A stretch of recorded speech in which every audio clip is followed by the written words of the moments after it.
Pinipilit po ngayong ipakain sa Senado ang isang bagay na hilaw. Eh, paano?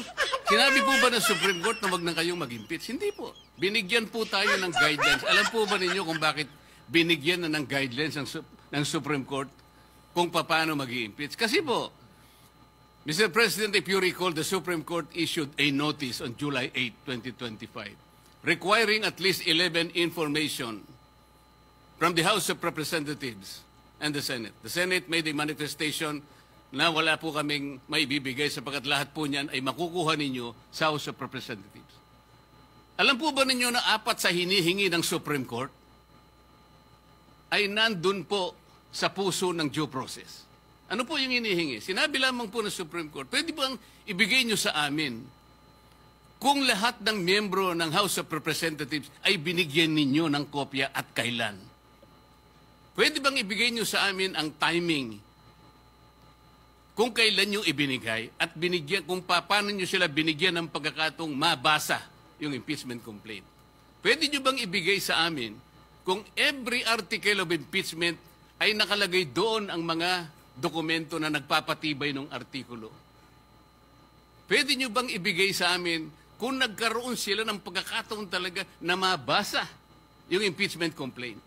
Alam po ba ninyo kung anong sagot ng Solicitor General in behalf of the House of Representatives? Ito po yung sagot nila. It is the position of the House that these matters pertain to its internal proceedings, which have always been regarded as beyond the jurisdiction and scrutiny of this honorable court. Sa Tagalog po, wala po kayong pakialam dito sa amin. Yung inihingi po ninyo, kami lang po yun. Eh para tinatanong lang naman po eh. Binigyan nyo ba ng pagkakataon sila na mabasa? Bakit? Mahirap po ba sagutin yun? Ano pa po sinabi? This is especially because the matters referred to, the preparation, circulation, and perusal of the as well as its attachment are not governed by a specific constitutional provision or the House rules. So dahil po wala sa Constitution at wala rin po sa House, wardi-wardi na lang.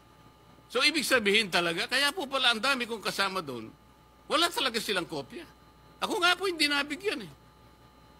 Bakit hindi po kinakailangan baka pumirma ako, hindi ba? Ito yung tinatanong po ng Korte Suprema. Kaya lang po siya nakapagbigay ng additional guideline sapagkat isip-isipin nyo, sasabihin sa Korte, wala nang pong masamang tinapay ang Korte. Pwede po malaman namin kung talaga nagkaroon ng pagkakataong mabasa man niya lang, ma-appreciate